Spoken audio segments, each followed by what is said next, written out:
My name is Gary Miles.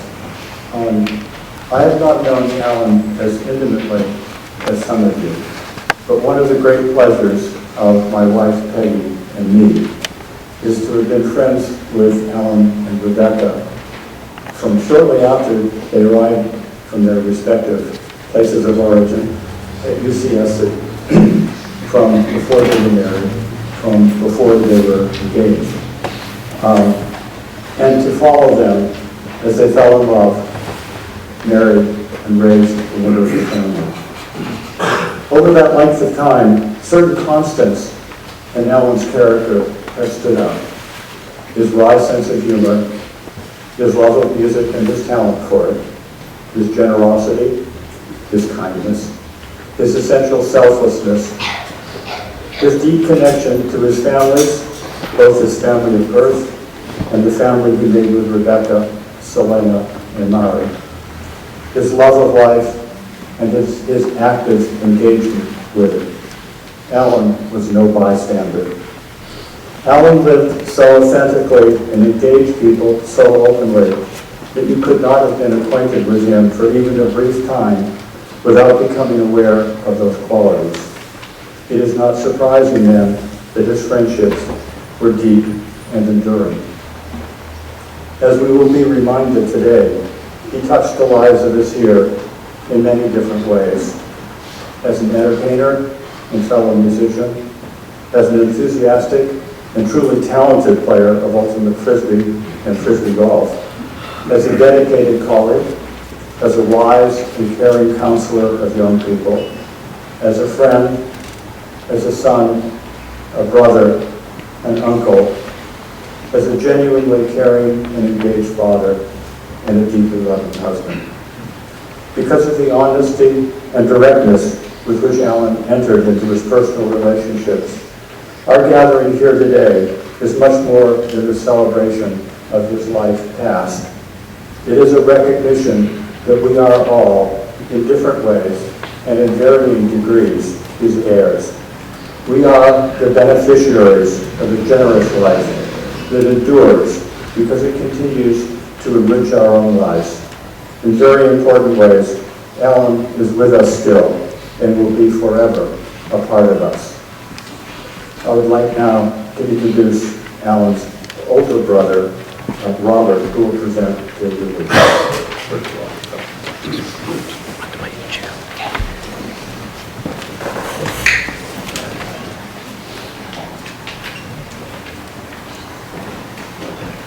I wasn't quite mentally prepared for this, but according to the program.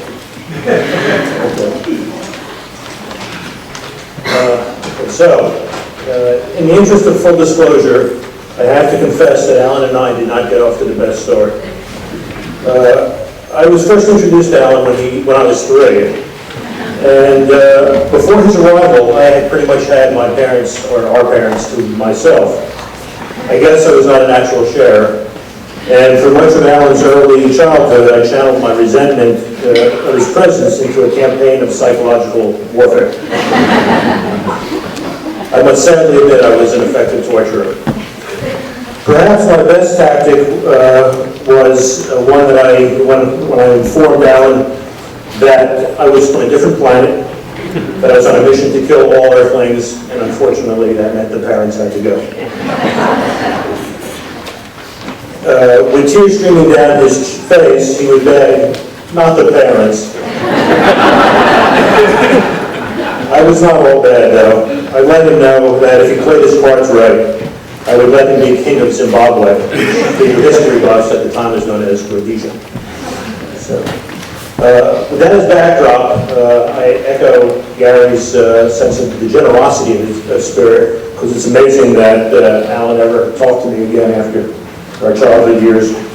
But in fact, he did talk to me, he continued to talk to me, and we became increasingly close over the years. Perhaps the turnaround started when Alan was in middle school.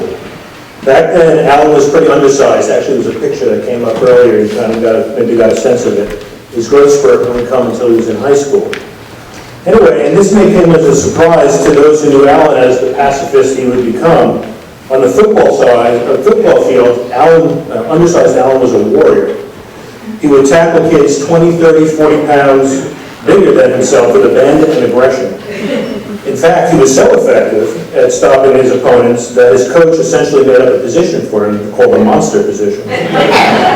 This let Alan act like a guided missile across the entire field. Now, Alan's abilities on the football field might not impress all of you. Some, in fact, may find it a bit off-putting. But to an alien world conqueror like myself, it was a source of great pride. My brother, who had heretofore been a meddling interloper, was now a real world football star. More than 40 years have passed since Alan last laid people out on the football field. But the end of his football exploits did little to slow my increasing pride in being his brother. In a family where athletic prowess was greatly prized, his athletic prowess, I have to sadly admit, was the greatest. He was a natural with a frisbee, and later with golf disc, or disc golf. He was a terrific golfer as well, long off the tee with a great touch around the greens. And we all know about Alan's quick wit, but he also had the quickest reflexes, honestly, of anyone that I've ever come up against. We played a lot of ping pong together growing up, and what I learned with Alan is that the harder you hit it at him, the harder it came back. Of course, my admiration for Alan was hardly limited to his athletic prowess. As a rock star wannabe who never met a tune he couldn't mangle, I deeply admired and even envied Alan's considerable musical talents. Even back in high school, he was writing his own music, and I really thought one of his early songs could be a popular hit. I would sing it to you now, but you would not think so.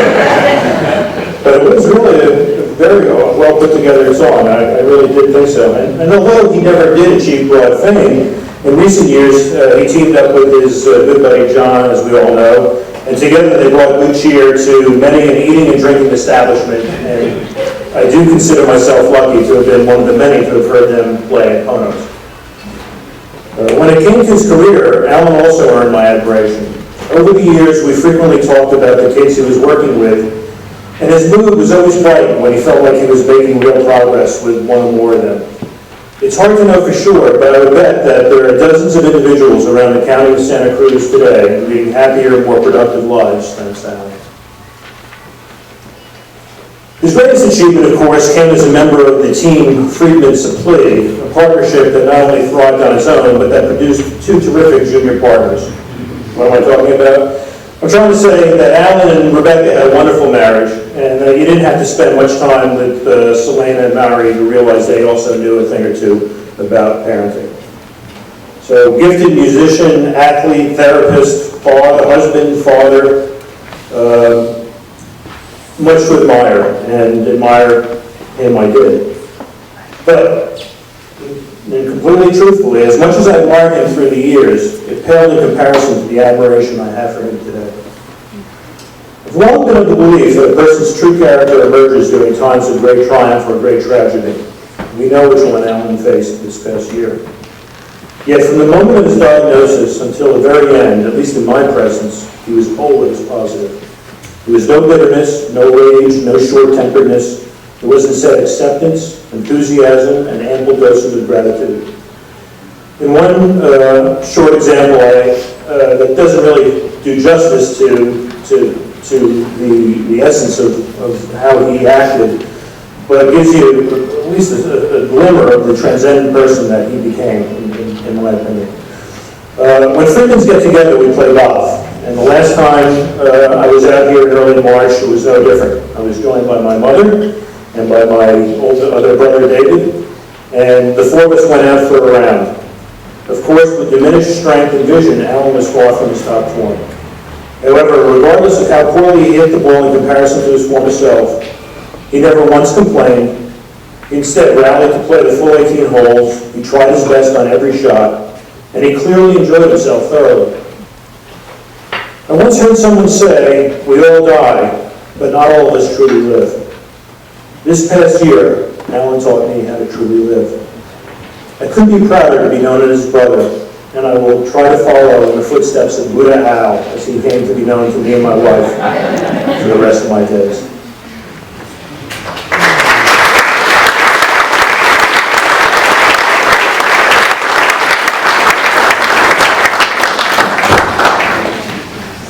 I would like to introduce Irene Allen will perform Blackbird.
Alan's brother, David Friedman, will also offer remembrance of Alan.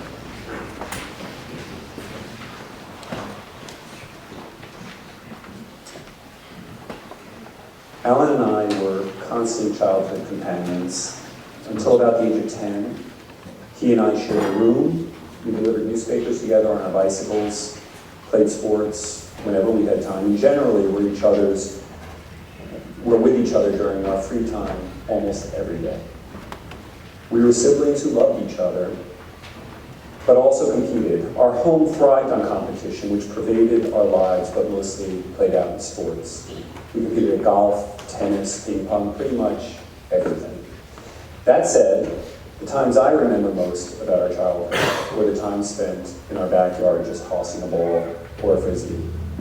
We did this for hours on end, late into the summer evenings. In high school, Alan and I, like many adolescent siblings, grew apart. Al became increasingly separated from our family and from his previous life. This process of detaching from his childhood led him to UC Santa Cruz and to his life on the West Coast. While leaving the East Coast and settling in Santa Cruz turned out to be the best decision he ever made, at the time it created a distance between us. Those were the days of expensive long-distance phone calls and handwritten letters, so our correspondence diminished. Al rarely came back home, and our lives were so different that we did not connect in the way we had when we were children. Also at that age, I was focused on myself to such an extent that I did not appreciate what had been lost during the time that we grew up. Fortunately for me, Al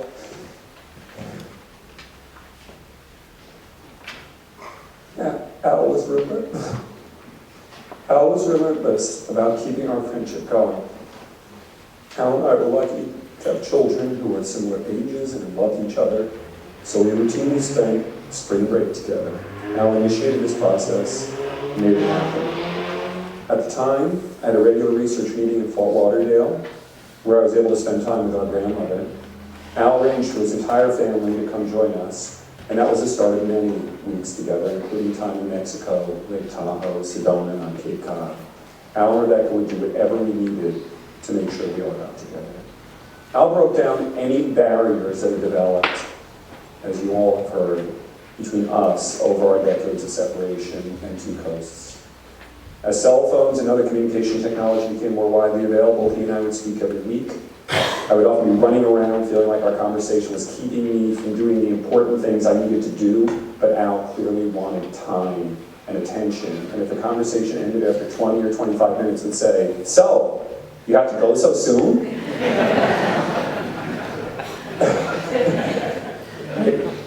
I eventually learned to let go of the outside world and let these conversations happen. And over time, Al once again became my best friend.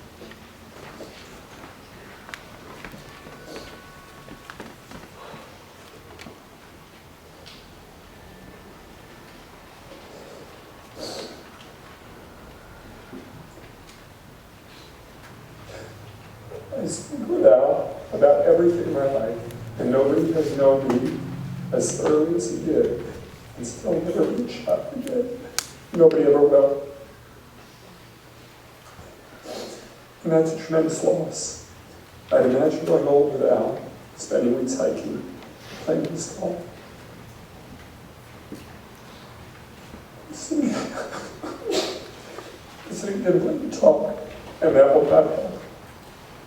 And this last year of illness, Al transformed into a rare, tender person who was free of the need for affirmation, and he was constantly concerned about the wellness of others.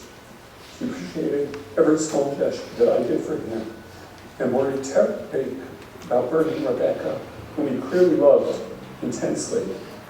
I had the opportunity to see Al often this year, and to spend time with him discussing so many things that one rarely approaches on a day-to-day basis. He and I connected in a way that reminded me of our love and intimacy of childhood, and Al was loved by so many, by all of you, in the community here. In such a strange way, Al was complete in this last year, surrounded by the love of this community, and able to give love freely of himself. I will miss Al, but as trite as it is to say, Al does remain a part of me and of all of us, and I was fortunate to have 51 years of time with him.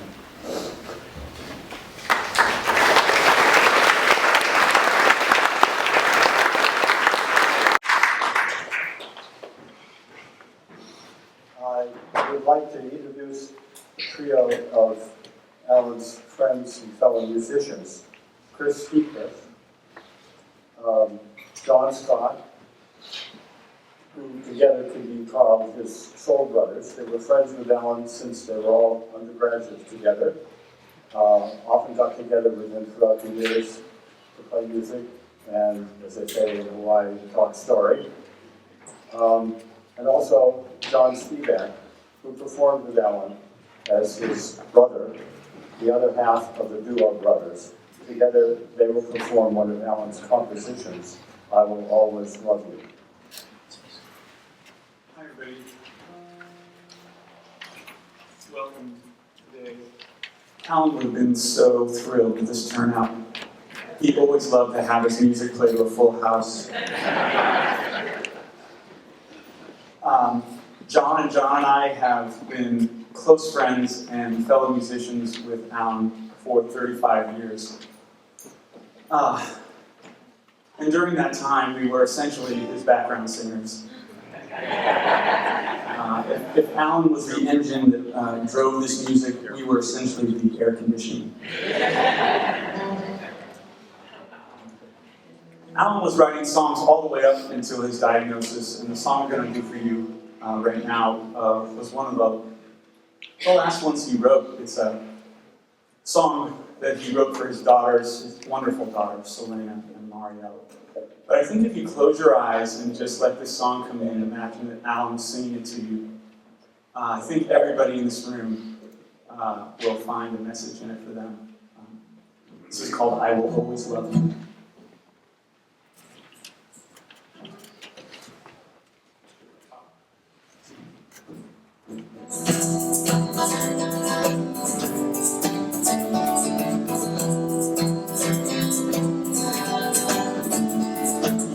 Tell me how it is and what you are supposed to be. How you feel a failure and you're sorry. Falling short of who you think you are. But you don't have to be perfect, that belief just creates misery. Learn from our mistakes along life's journey. Discovering what makes you a star. And I will always love you, no matter what you do. I will always love you, no matter what you do. I will always love you.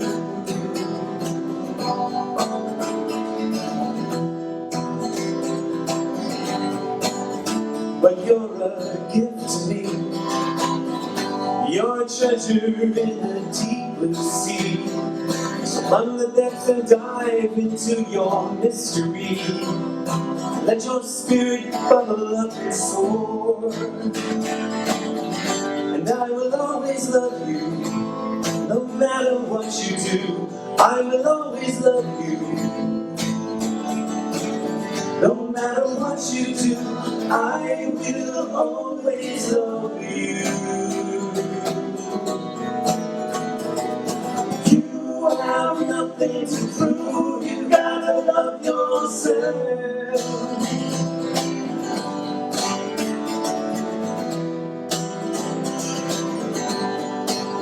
Yes, you're a gift to me. You're a treasure in that deep blue sea. So plumb the depth and dive into your mystery. Let your spirit bubble up and soar. And I will always love you, no matter what you do. I will always love you, no matter what you do. I will always love you. I will always love you. I will always love you.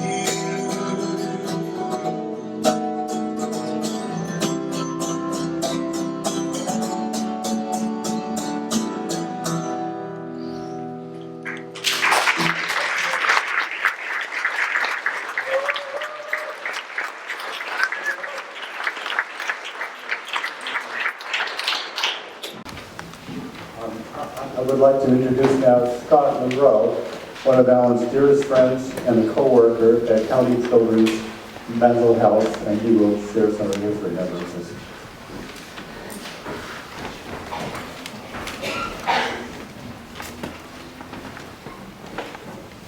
It's really great to see the turnout. Alan was a rock.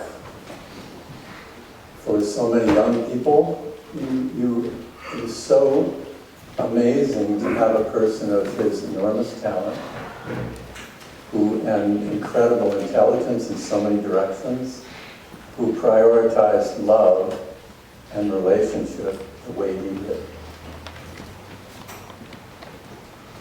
He was unflinching in his ability to stay with people, no matter where they were at. And you knew that this man cared. And there just was a fearlessness about him. And you were just kind of dazzled by the way he put things together in the moment. He was like that rare person that has empathy and then instinct, intelligent instincts. And it just was an incredible experience to be with him. When Alan got sick, there was a complete hole in the work environment. You know, Rebecca and the girls borrowed him to us.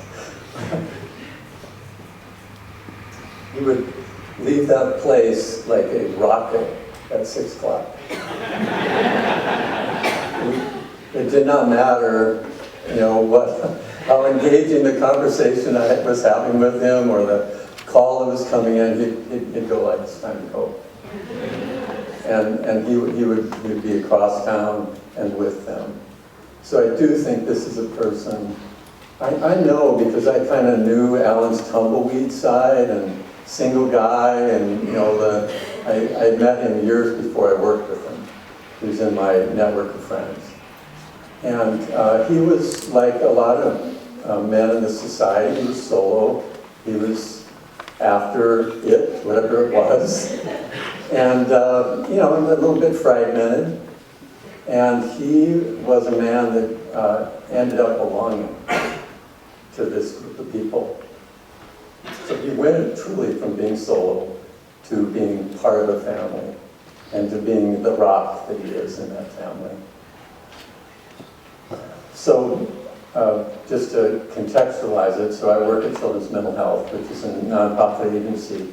It's not, a government agency that works with kids that really, really struggle, that get institutionalized, that attempt suicide, that go to hospitals and come back, and that are in shaky family situations sometimes, or just shaky personal situations. And Alan really mastered that job to the degree where there's just people who kind of shake their head and go, is he really doing all that quick and that? I mean, it was just amazing because I know he experienced some frustration professionally. He left the teaching profession. He went to school, took extra time to get an advanced degree and became a licensed counselor. But there was a place, if anyone doubts if Alan ever hit a sense of mastery professionally, there was no doubt in my mind and in my colleagues' mind, and in his boss's mind, 3 tiers up, that he hit his stride for years before he got ill and had to leave. And it was, people would come to him and ask him for his little cheats and shortcuts, because he knew how to do the discipline of the job, the paperwork, and save the best of himself for the people. So this is an agency that is not just your average counseling center. It's a renowned agency that has brought kids through the years. It's got a reputation nationally for bringing kids back from institutions, helping them stabilize, heal themselves, work with their families. Alan was and it all happens because people have relationship skills. That kind of trending, Santa Cruz had incredible numbers in terms of how it reduced hospitalizations, reduced group home stays, reduced kids going out of family. And Alan, he was like the kind of model person for that kind of work. And one of the things that I think made it, and it's maybe a secret to some of you, but perhaps not all, Alan was good at what he did, because he's so smart and so charming and engaging. But he went through a dark night where he really was challenged. He had a dark night of the soul. And you almost couldn't believe it. You go, what? You're what? You're taking a leave of absence from work? Well, how long? And Alan he really grappled with something that he had to integrate, and it was a darkness that he had to grieve and figure out for himself. And when he came back from that, it was kind of, that's where the stride was. He emerged from that a master therapist and a totally rock-solid, reliable employee. So you know, some people say our trouble is our teacher. And that, you know, the problem is the solution. And I think Alan really exemplifies that for me. Because the person that the masterful person that he was, when he came through that darkness and that grieving, it was just like he could be there with anybody, anytime, no matter what they were going through. And so that was, I guess, the really phenomenal thing about him. He had such a range. Like happy-go-lucky, frisbee guy, creative person, out in nature, like really, really could do all that, right? And he also could go to the dark side and be with people in tenderness and grieving. And I think that was one of his true gifts to all of us, because we're all going to face, you know, to whatever level we feel Alan in our lives, and the loss of someone of his enormous gifts. We've got our own grieving to do. And Alan, for me, is like a person that grieved so well and stood so strong after the grieving. That in some ways is the most powerful memory I have of Alan as transcendent over a really dark and challenging place. So it's just really good to be in the room. I feel like when I hear the music, it kind of says it all. He would, and this is my last piece, he would come into my office with his ukulele, right? Well, I mean, I had him come out to a classroom with his ukulele because we were having trouble just with bonding and cooperation and family feeling in the group. And in this classroom, everyone was fighting. So Alan came with his little jaunty hat and his ukulele and made up songs and really brought his spirit into the room. It had a big effect on the kids. They all remember him. There might even be one of those kids here today. So he had that ability, and he would come to work with a song, and he'd go, it's like 9:30 in the morning. He'd go, hey, you got a second? I wrote this song for you back. You gotta hear it, right? And, you know, when he got in that insistent place, it was always good stuff, you know, he had to say yes to it. And so he would just plop down and crank out songs. And there was a period there where he literally was writing a couple songs a week. And I was like, where are you putting these songs? What are you doing? Get an agent, do something. And he was just so in the flow. And I guess that's the, you know, final message with Alan, is the place he trusted after overcoming all that he overcame. The place that he trusted, he knew how to find that sweet spot, you know, like athletically or musically or interpersonally. He knew how to go to that place. And he would share that place with me with his little ukulele and really brightened my day. So he brightened the lives of foster kids that had been removed from their families, kids that struggled to come back home from institutions. Alan was adored by his clients, and he adored the people he worked with.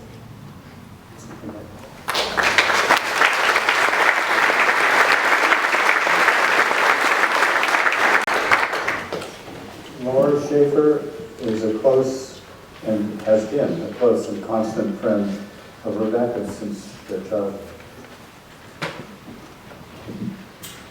I met Alan in 1985 when I was just returning to Santa Cruz, after dropping out of school and wandering through Berkeley for a couple of years, coming back to school at the Saturn Cafe. I'm standing right behind this big, tall, blonde woman, and I couldn't help but recognize her. We had our lockers together in junior high and high school, and so, Becky! And she turns around and says, I'm Rebecca now. And she introduces me to the very, very handsome man she's with. And I said, wow, she's really got somebody there. And he was cool, and he was handsome, and we were good friends, and we grew through college and marriage and all those things. And Alan was my brother, and we talked, and we liked to talk. And he had a little club that he started, and he invited me, and I think Rebecca came, and a few other people, and we wrote letters to our elected officials. And this was before internet, so we hand wrote our letters once a week, and we all shared what our issue was, whether it was irradiating food and we shouldn't do it, or building nuclear bombs and we shouldn't do it. And so we all would share that, and he taught me the power of one voice. Because he'd say, if I can bother to write a letter, I know they know it's 1,000 people feel the same way as I do. And so we exercised our power of one, and it really gave me the impetus. And I knew about Alan's demons, and I had my own, and watching him face his demons gave me the courage to face mine and to really choose a career destiny that was important to me, because I watched my buddy do it and go for something else. One time he invited me to come in where he was substitute teaching, and I don't remember why, and I don't remember what for, but he was entertaining the kids with a guitar, and I think I had to give some talk, and I remember thinking, and then shortly he gave up substitute teaching, but he was a good substitute teacher. You know, and so we exchanged ideas and songs, and in February, I came down to visit, and we had our last best good visit, and we walked in the Pogranip, and I remembered when we wrote letters to the city council telling them they needed to open the Pogranip up to the public. It was back in the early 80s, and they did. They listened to Alan's letters, and they opened the Pogranip, and he loved that place so much. And we talked, and he was singing songs, and I asked him, while I was making dinner later, and I asked him, where was the first time you remember performing in public, and what was your first musical performance? And it was the musical Godspell when he was in high school. And so that was another bond between Alan and I, because my high school had done Godspell in my brother's years, and so we sang the whole score of Godspell together. And it was just, you know, something I hadn't known about Alan after 30 years. And then in April, on Rebecca's birthday, I knew I needed to come see her. And I knew that she needed somebody to lean on. So I got to Santa Cruz around 2 in the afternoon on April 20th, and it was cold and cloudy. And for all of you, if you could see the way that life can go out of the body like the tide going out, and it's so natural and peaceful and calm. And I got to spend a couple hours holding Alan's hand, and I'm a massage therapist, so I was able to feel his energy quieting out of his body, and it was beautiful. And his timing was impeccable, and the girls were out and about doing their thing, and Rebecca was doing her thing, got a little break for the hours and hours she'd been with him. So I sang to him Let It Be and some Beatles songs, and you know, I could see just a little bit of twitching of his eyebrows, because he was there with me, and just like a big hug over my body. And it was beautiful as the sun was getting the end of the day. The girls all came in, and I left the room, and Alan sighed and slipped away. And it was easy. And I wish we all could, you know, have as easy a time on the day and the time, and to be able to be a leader. I mean, he's another teacher in death, where he taught me about how to prepare for that moment, because I had to think about it for a year. And then when it came, how to help him through. And so as he left a leader in death and in life, you know, I just feel so lucky that he was my friend and my brother friend. And I'm going to miss those talks, but I'm not going to stop talking. And I know he's listening, so thank you all.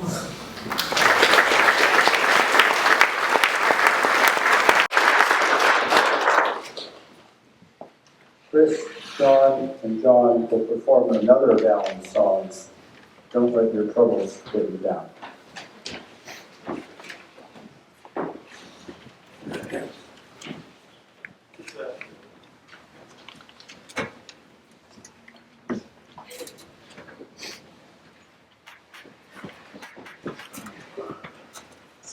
Just a perfect segue from Scott's piece. This song was written right after Alan's dark period around his 50th birthday. And one of the things that brought him out of that was finding the ukulele. It was a new instrument for Alan. He almost immediately started writing songs on it, which just blew me away. So, from all the troubles, as Scott said, he wrote this song called Don't Let Your Troubles Get You Down.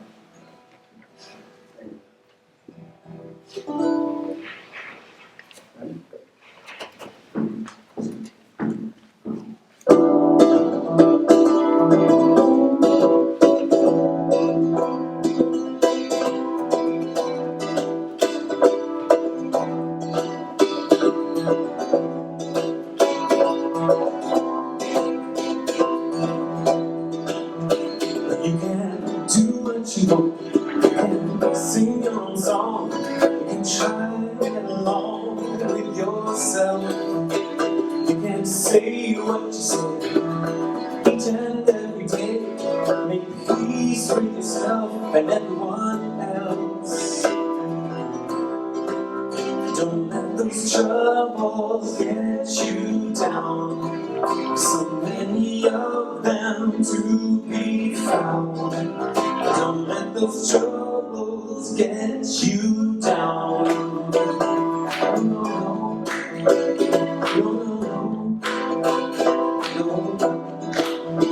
If you're rich or you're poor, well, it's hard to ignore. There's something always in store just for you. And with every passing day, time is slipping away. Life's the only game you play.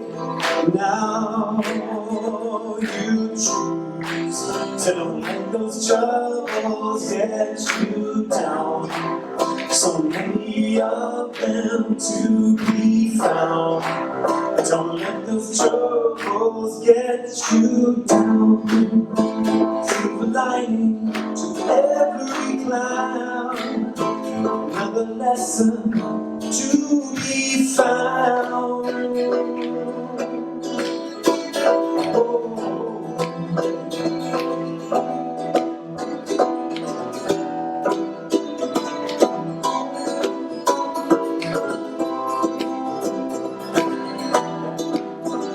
You can do what you want.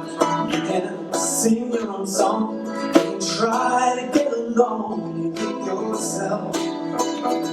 Say what you say each and every day. Make your peace with everyone else. Don't let those troubles get you down. So many of them to be found. But don't let those troubles get you down. No, no, no. No, no, no. Don't let those troubles get you down. Don't let them get you down. Don't let them get you down. Don't let them get you down.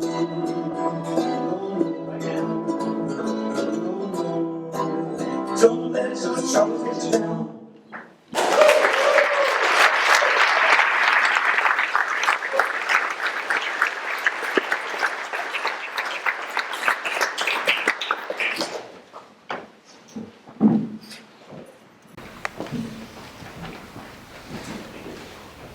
Now I'd like to introduce Jack Tragerson, one of Alan's longtime disc golf buddies, and probably best known to some of you by his nom de Caring Bridge, Bluegrass Jack.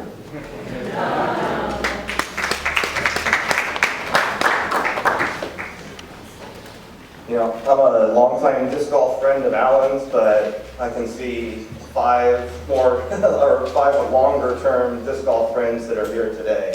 The disc golf family goes back now quite a ways. And apologies, don't gasp if I fall. Got a lot of moving parts going on here. Since April 20th, my life has had a good deal of variety. I was telling Rebecca last week, you know, one day I'm feeling sorry for myself that I lost my good friend. Next day, I'm feeling sorry for Alan and stuff he would miss out on, and more so than anything else, feeling sorry for Alan and Selena and Mari, or for Rebecca and Selena and Mari. And I made a decision that today, it's going to be all about celebration, and I would encourage everybody else to take that pledge too. I came to the realization that when someone makes a profound effect on your life and you carry that with you forever, that's a real thing. To me, much more tangible, much more valuable than possessions and money.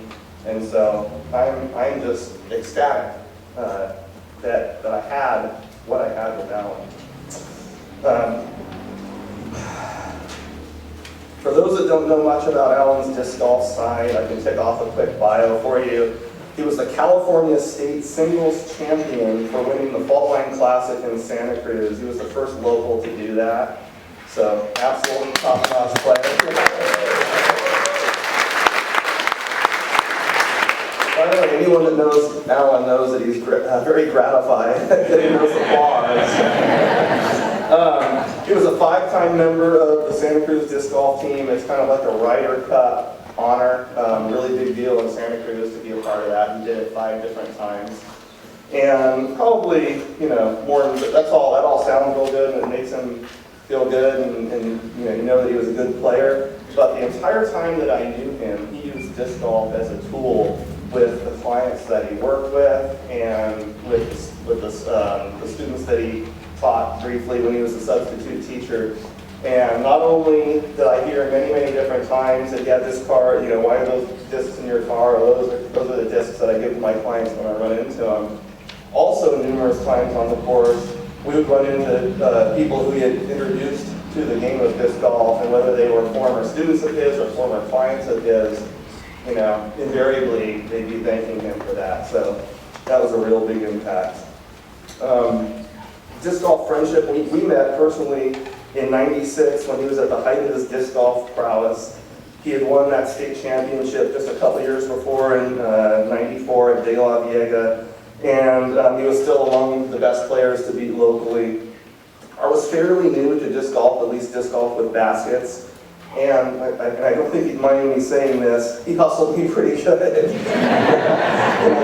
The standard bet at De La Viega was $5, and I figured it was a cheap lesson, or at least that's how I rationalized it to myself, coughing it up every time.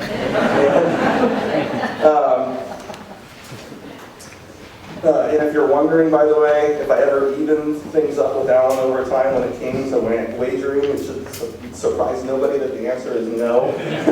When the table started to turn, he said, Jack, I think the betting is kind of getting in the way of our friendship. Let's cut that out. And I know that's laughter, not because it's a great joke, because it's so on point about Alan. So I appreciate that. Looking back and reflecting on it now, I realized why I started playing regularly with Al and why I eventually became really good friends with him. There are different reasons, but there's a clear connection between the two. I think I was drawn into someone to play with, or rather against, because I sensed how badly he wanted to win. And his brothers, he did explain, I'll get to that a little bit later, but he explained that was deeply rooted in his childhood. But he really, really wanted him to win, and defeating him, and other disc golfers here will also agree with me in this sentiment, it felt good to beat Alan. He respected the contest enough to give it everything he had every time. It meant everything to him out there, and I felt the same. And I learned he was a very accomplished ball golfer as well, pretty quickly. And I liked how we really observed the golf side of disc golf that I'd always appreciated. We get extra enjoyment out of it. So that has something to do with why I liked playing with him from day one. Also, I have pretty thick skin, which you sometimes needed around Alan. And to me, I'd rather be entertained and fascinated and annoyed all in the same few hours than to not experience any of those.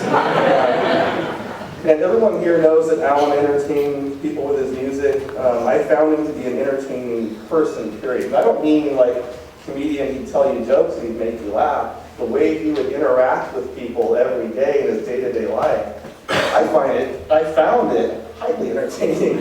Those are the kind of people I gravitate to, and I think everybody knows that's the kind of guy Alan was. And I know he was just like that on the golf course, too. We had a memorial round this morning at De La Viega, and the stories that we told during the memorial round of golf had everybody laughing their heads off, and that says most of what you need to know. about Alan personality-wise. So we became good friends over time, and this connection naturally extended off the course. And another couple of traits that Alan possessed that I've always appreciated were complete frankness of speech. He would tell you exactly what he wanted to say to you all the time, and a willingness to discuss emotions. I know that there's a good representation of people that he worked with, and therapists are always trained to share how they feel, but it's, you take the broad male population, and it's a pretty rare thing for those of us that want that kind of relationship to be able to find that kind of relationship, and it made a big impact on me. A little bit, just real briefly before I wrap it up, about Alan, disc golf-wise, after the diagnosis. He wanted to play disc golf immediately from the beginning of the time he got that diagnosis. And he really, I would say he played right up until the end, and then he stopped, but he didn't choose to stop. The last time, it was really rough, but the coolest thing about it was that right when he first started going out there, his throws were all over the place because his timing got thrown off, and because of the equilibrium and everything else, he kept going back out there. And I told everybody how cool it was that he would stop and thought, okay, how do I have to recalibrate now to get this disc to go straight? And he went through a period where at first his scores went from being a good player and shooting way up there because he couldn't do what he used to do. Then his scores started to drop because he was figuring it out. So he wasn't going out there, even at that point, just to go out there and get the fresh air and play and have fun. He was still playing golf in his head. And it was just, it gave me goosebumps then, it gives me goosebumps now. So it was just really, really, really cool.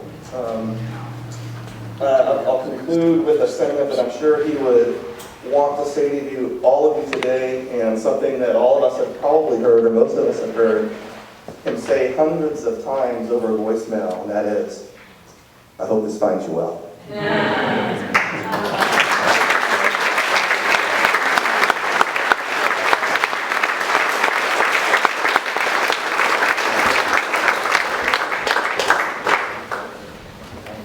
First, you remembrance.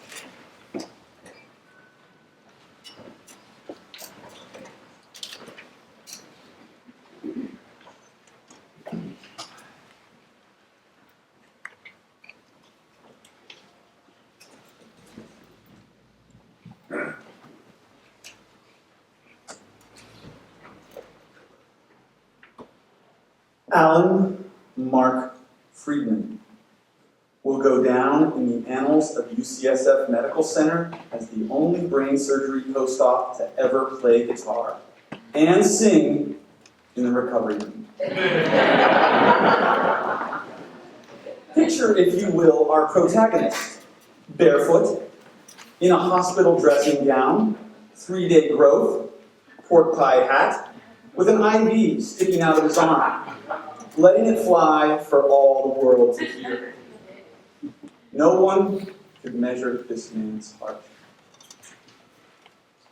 While you're there, picture the appreciative smiles of his ward mates, for whom music had suddenly been brought into this dark corner of their lives.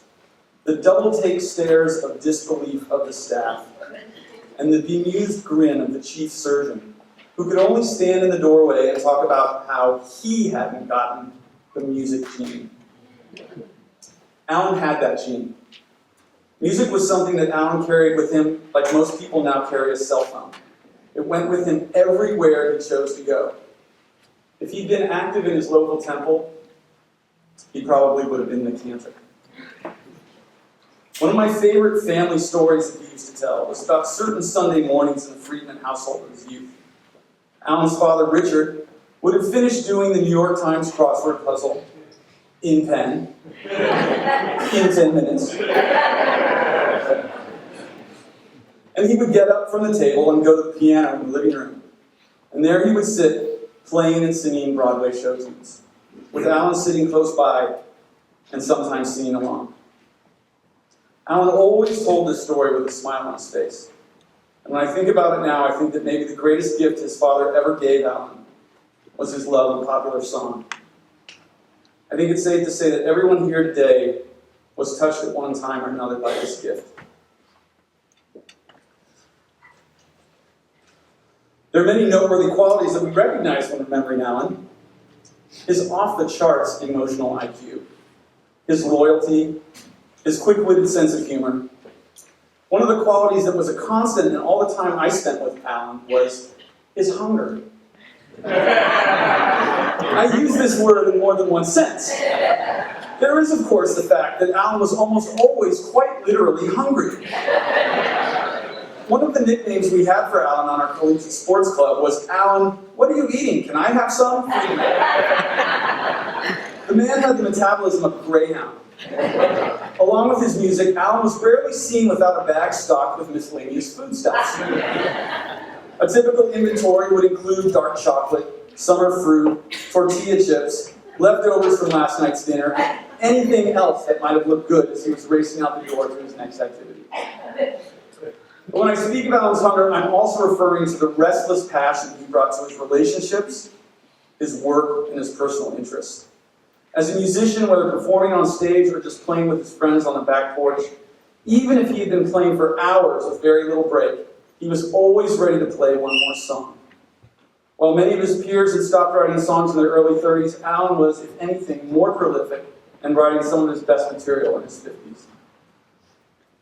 Looking back at the countless heart-to-heart phone calls we shared, I would often start by asking Alan how he was doing. He'd invariably lead with his latest dramatic victory on the golf course. A long analysis of the state of his game would follow. He would admit to zipping up to the course between clients to work on some aspect of his technique that he thought needed improving. If you came over to his house on the weekend while he was gardening, you would often find him listening to a podcast while he worked.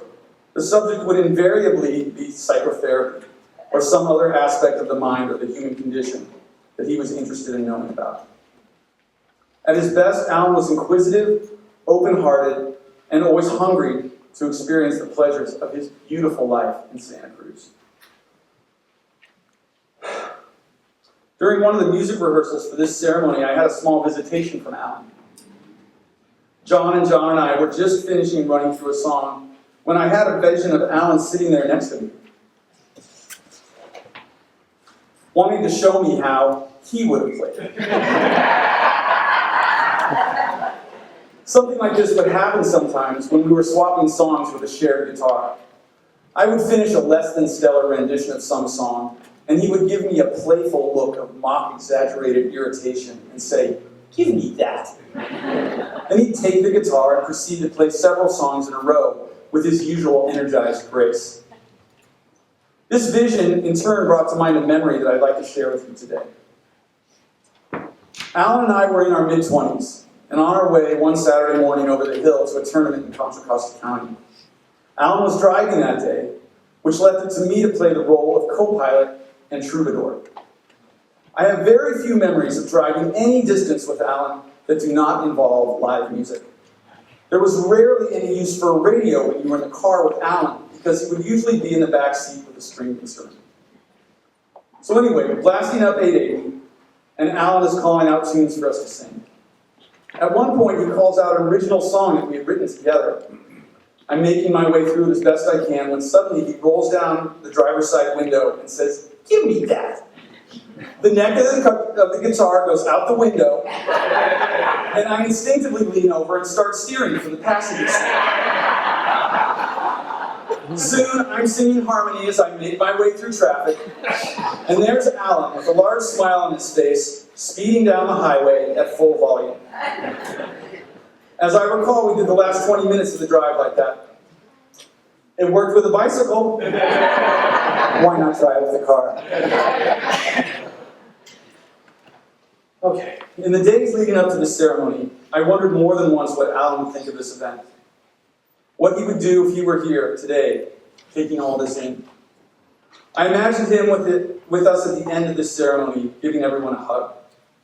It's also likely that as he worked the room, he would have been looking for someone who was willing to go on a quick mountain bike ride while there was still some light left. And if it was you, and you declined his offer saying, "I can't today, Al. I have to run some errands," or "I have to go home and clean up and get the coal started," you know what he would have said? He would have said, you get to. You don't have to do these things. You get to do these things. Oops. You're missing a page. There we go. Years before his diagnosis, Alan had already embraced the idea that every day of this life is a gift. And that everything we do while we're here is something we get to do. Ponder this for a second. When you walk out of this beautiful place today, you're going to spend time with friends and family. Maybe you'll get to take a walk down Westcliff. You'll get to have a nice sit-down dinner or go to a potluck barbecue. Maybe you'll get to watch the sunset over the Pacific Ocean. How great is that? So if you're looking for a little piece of Alan to take with you when this day is over, I offer you these 3 little words that Alan said to me over and over again. You get to.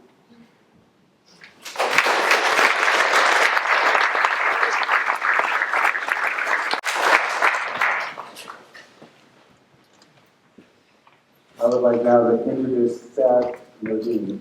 Thad has been one of Alan's very closest friends, and he was especially close and supportive in Alan's last months and weeks. Thank you, Gary. Oh, what a celebration today. Alan would appreciate this, and for him it would be a celebration. I met Alan on the Frisbee field 30 years ago when we moved into town next month, almost exactly 30 years ago. Yes, he played disc golf later, but he was an ultimate Frisbee player to start. And he could run. His nickname was Flash. Ricky Z, I think, coined that name. And it was a name that fit him in so many different ways. Not only was he fast on the Frisbee field, but he was quick. Quick-witted, quick with his friends, and but also steady. Alan and I are both middle children. We have an older brother and a younger brother each we will call Challenging. We're also a little bit of the black sheep of our family. So Alan and I hit it off well from the beginning. We had a lot to talk about. We had a common perspective on things.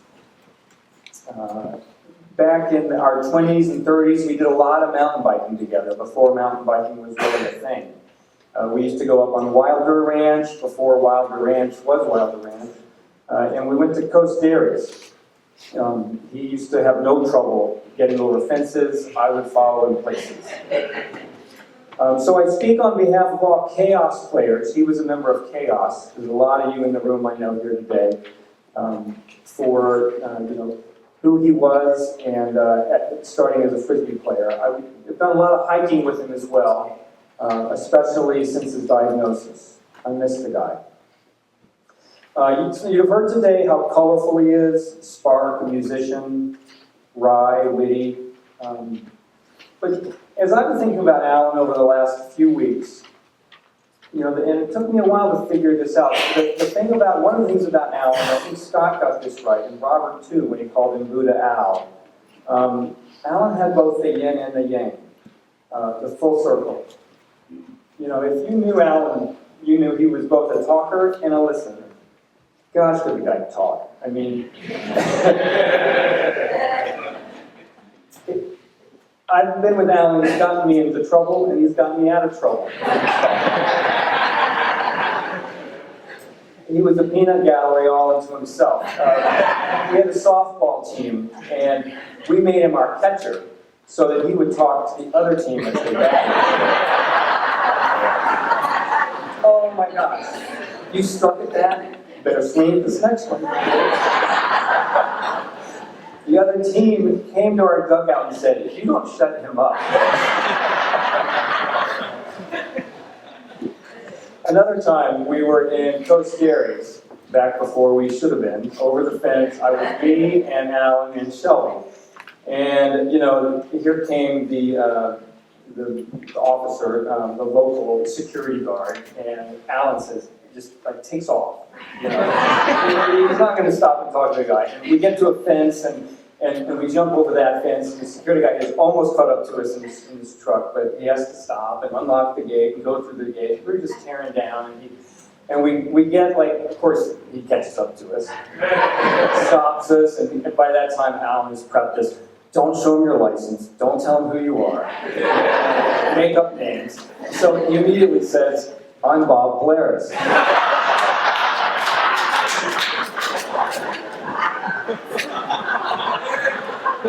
Friend of ours from Frisbee. He's also gotten me out of trouble with his talking.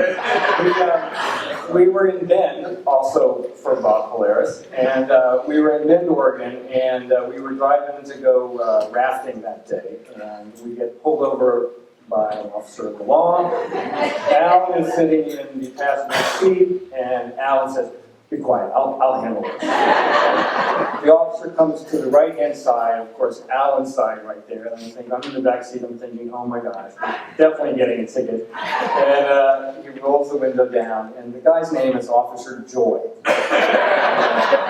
And so Alan, like, immediately starts in on that, oh, Officer Joy, what a wonderful name, what a wonderful day, we're here for a bachelor's party, we're going rafting today, and I mean, it's not thought for sure he's going to write something. Well, have a good time today. This is just a warning. The thing about Alan, though, I mean, gosh, he could talk, but he was a listener, too. He was compassionate, he was sharing. He always shared that food that he helped him.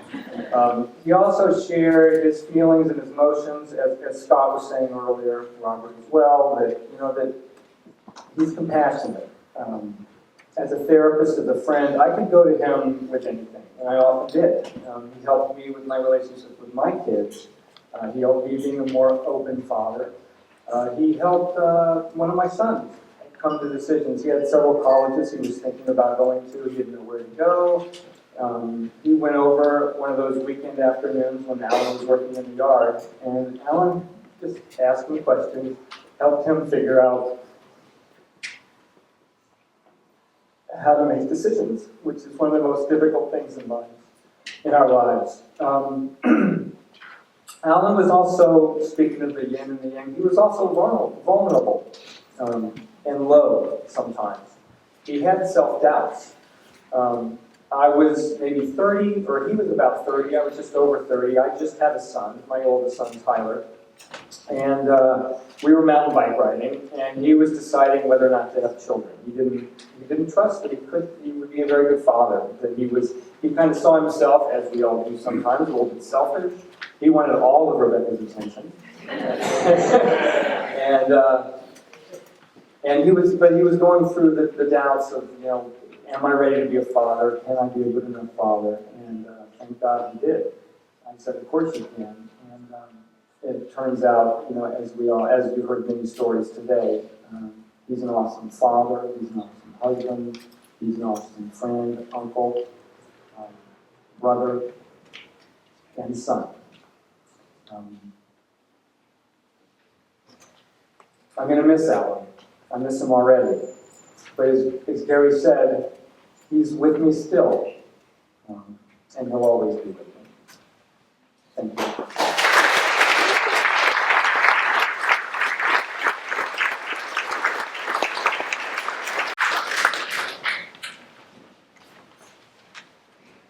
Chris, John, and John will now perform 2 more songs, which I will let them introduce.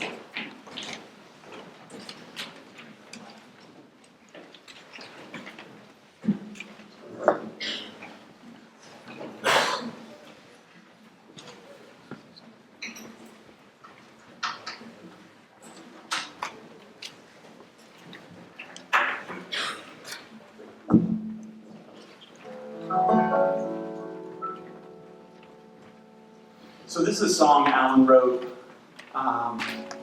maybe in the 1980s. It's a favorite of all of ours. We performed it together and in parts more than once, and it's just a really great song. It's called Going Home.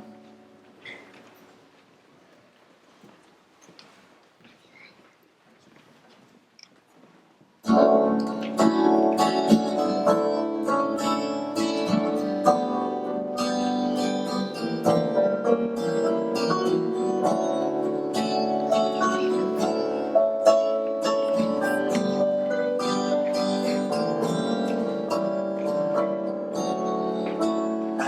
the setting sun sinks down,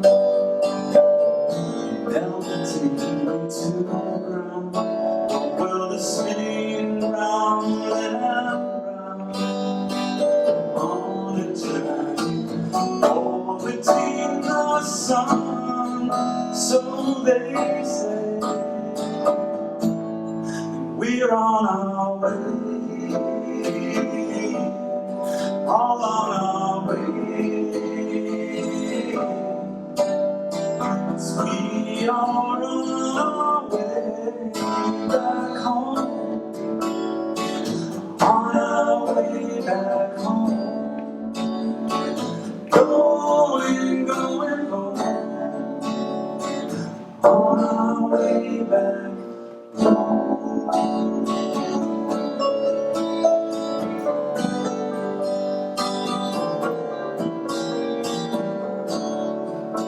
As the stars begin to shine, shedding light as we let us all not be too blind. Hide away those tears that want to fall from our eyes, wash away those lies. You're the hungry cry.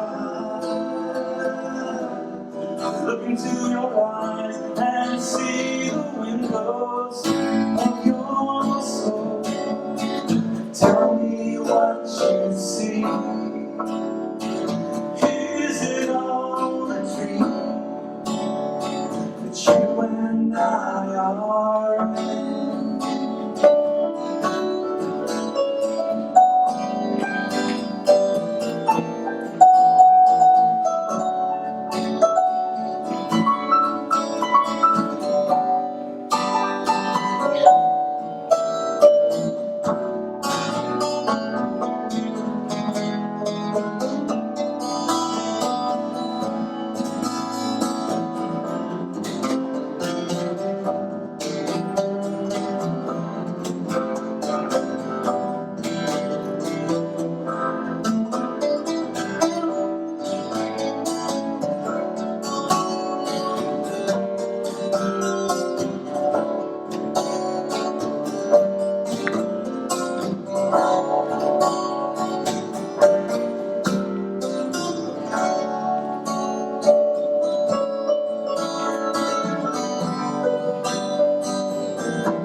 As the sun begins to rise, catching light within our eyes, what a beautiful surprise to find ourselves in this wondrous world in which we live. We're on our way, all on our way. As we are on our way back home, on our way back home, going home, on our way back.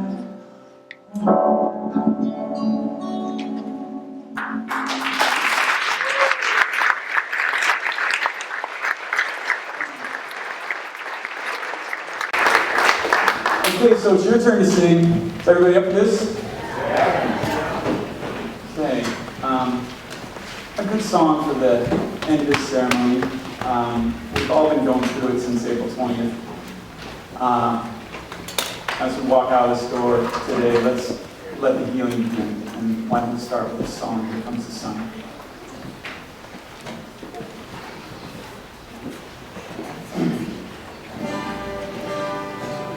Please sing.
Elena and Mari invite you down to continue sharing your memories of Alan together.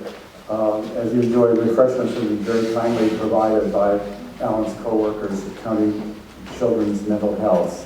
Thank you all so much for coming and helping us.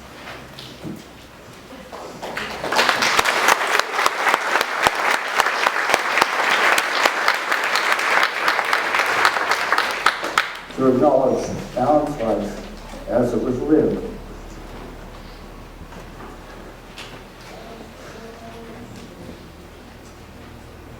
I'm sorry. And as it so clearly continues to live with us. Thank you.